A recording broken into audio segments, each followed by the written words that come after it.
కార్యం ఏదో ఉంటుందిగా, అది పూర్తయి పర్మనెంట్ గా అత్తారింటికి వెళ్లేదాకా నేను ఆ జాబ్ కంటిన్యూ చేయాలట.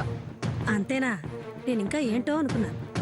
ఓ 4-5 రోజులు వెనక ముందు ఆ అమ్మాయి మెట్టినింటికి వెళ్తుందిగా. ఇన్నాళ్ళు చేసిన దానివి ఈ 4 రోజులు చేయలేవా?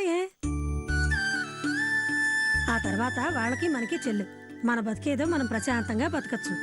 అలాగే బతుకుదాం, కానీ అర్జెంట్ గా నాకు టీ గానీ కాఫీ గానీ ఇవ్వు, తల పగిలిపోతుంది. అలాగే.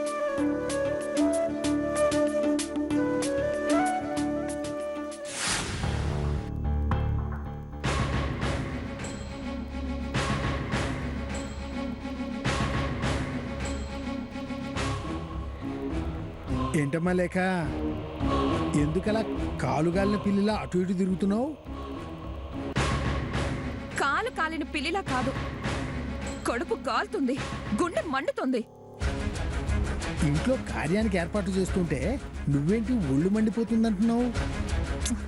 ఏంటి మావయ్య, అన్ని తెలిసి కూడా తెలియనట్టు అలా అడుగుతావు? అసలు ముందు దీప్తి పెళ్లికి ఎసరు పెట్టాం, అది కాస్త జరిగిపోయింది. తర్వాత ఏదో ఆ పెళ్లితో చాలా దరిద్రాలు వదిలిపోతాయనుకున్నాను, చాలా ఆనందపడ్డాను. కానీ చేరాల్సిన దరిద్రం ఇదిగో మళ్ళీ చేరింది. శోభనాలంటూ లేనిపోని హడావిడి చేస్తుంది. ఇప్పుడు ఈ శోభనం ఆపేస్తే కాని నా కసి తీరదు. ఎలా ఆపాలా అని ఆలోచిస్తున్నాను. అమ్మ లేక, నిలకడగా ఓ చోట కూర్చొని ఆలోచిస్తే సక్సెస్ఫుల్ ఐడియా వస్తుంది, కానీ ఇలా తిరిగితే ఎలా? అయినా వెనకటికి ఎవరో అన్నట్టు 2 చేతులు ఉన్నప్పుడే తన ప్రాణాలు కాపాడుకోలేని రాజు ఒక చేయి పోయాక ఇంకేం చేయగలడని, అంటే ఛాయక్క మనతో ఉన్నప్పుడే మనం ఏం చేయలేకపోయాం. అలాంటిది బుర్ర తక్కువ వాళ్ళం మనం ఏం చేయగలం?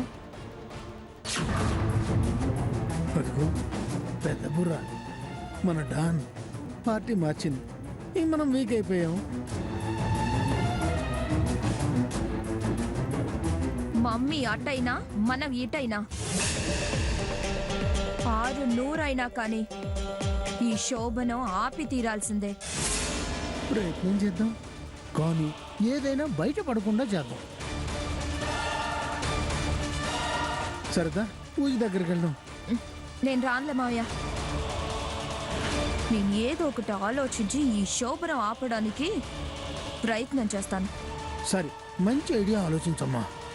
నేను కూడా నా ప్రయత్నం నేను చేస్తాను అనుకో.